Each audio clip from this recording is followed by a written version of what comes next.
मुलगी आता मोठी झाली आहे. कवी दासू वैद्य. तत्पूर्वी या काव्यसंग्रहातील. मुलगी आता मोठी झाली. बायको म्हणाली, वागताना जरा नीट वागा. बायको म्हणाली, वागताना जरा नीट वागा आणि बोलताना थोडं तारतंत्र ठेवा. मुलगी आता मोठी झाली आहे. आपली मुलगी आता मोठी झाली. मलाही कळेना मुलगी नेमकी कधीपासून मोठी झाली. परवापर्यंत तर पाटकुळी बसत होती. एवढी कशी एकदम ताणली गेली ती मावेना फुलाफुलांच्या फ्रॉकमध्ये. गेल्या कित्येक दिवसात दारामागे लपून भ्यावही केलं नाही. तरीच अशात आरशाला चिकटलेली असते बरेचदा. असभ्य वाटणारी जाहिरात टीव्हीवर लागल्यावर मी पाहून घेतो मुलीच्या चेहऱ्याकडे. ती मात्र सोप्यावर पाय हलवीत काहीतरी खात असते. मिस कॉलचा नवा भुंगा घुसतो माझ्या डोक्यात.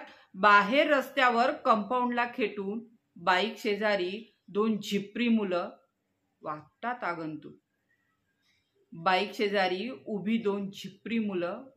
आगंतुक.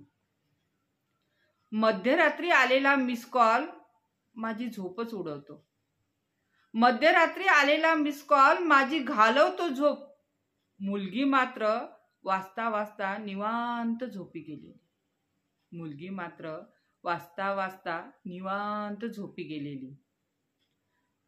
बोललो मी बायकोला मुलीच्या अभ्यासाबद्दल. ती करते समर्थन मुलीच्या झोपण्याचं. हे 3-4 दिवस तिला त्रासाचेच असतात. अस्वस्थ असतं लेकरू. मला आठवते अंधाऱ्या ओसरीत पोटाला हात धरून विव्हळणारी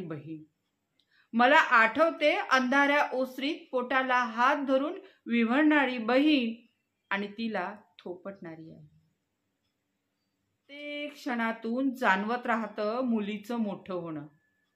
प्रत्येक क्षणातून जाणवत राहतं मुलीचं मोठं होणं.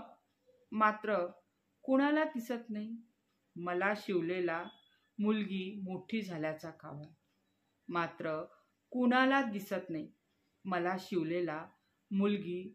झाल्याचा कावळा.